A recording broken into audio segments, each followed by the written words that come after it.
from the tiny shower and dries herself on one of the towels that she's folded countless times.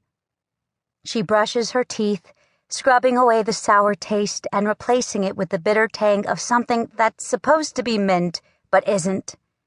She knows what mint tastes like from the chewing gum she's not supposed to have. She wipes the steam from the small mirror over the sink and sighs. Her hair. What to do with it? Unmanageable is a kind term for the long dark curls that seem to have a mind of their own. She tries sweeping it to one side and securing it with a thin clasp, but it pulls free and dangles over her face almost immediately. She frowns, changing tactics, and draws it straight back, tightening it into a ponytail before winding an elastic tie around it.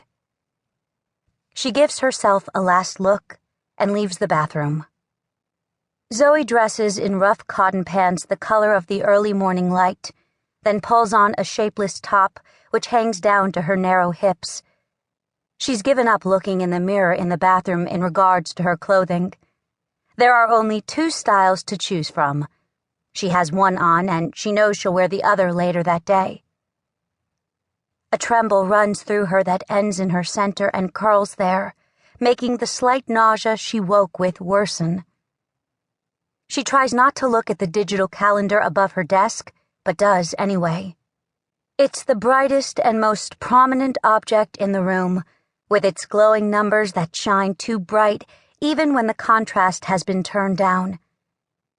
The date is important, almost as important as the rules. It's the first thing that is taught, the months and days, numbers to form dates.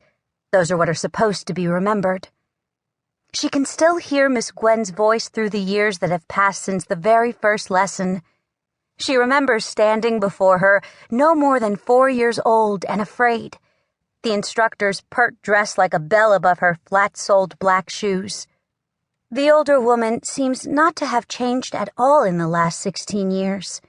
Miss Gwen is like the calendar, a constant fixture, always reminding, chiding, telling them that they are special, that they are hope, telling them that their lives are not their own, but belong to the greater good.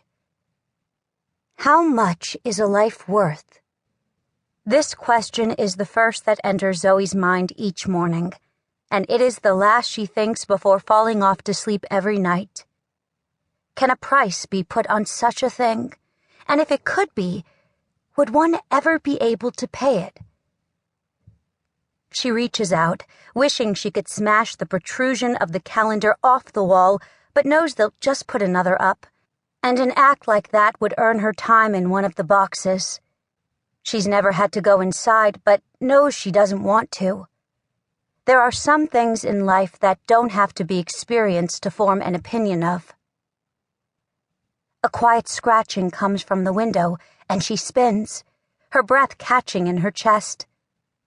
Zoey hurries across the room, grabbing the chair from her desk to set it beside the glass. She peers out at the closest sniper, but the angle is enough to hide her from sight. She places her fingers in the joint of the right side of the smallest pane that creates the top of the T. It is only 8 inches tall by 2 feet long, but it is heavy, bonded in place by some material that has hardened over the years since the advanced research compound was built. But with the time, like most things, it has cracked around its border, enough so that a fingernail can be inserted, causing the gap to widen over weeks and weeks of worrying. Zoey listens for sounds of footsteps in the hall outside her door, over the thud of her excited heartbeat, but there is only silence. It's still early, and Simon won't be waiting for her for another half hour. She has time. She presses against the right side of the pane, and there's a soft squeak as the entire piece of composite glass shifts. She turns it until she can grasp its closest end before drawing it out of its frame. Cool spring air courses into the room, bathing her face with dampness left over from the night. She shivers, partially from the cold, but mostly from happiness. Could he finally be back?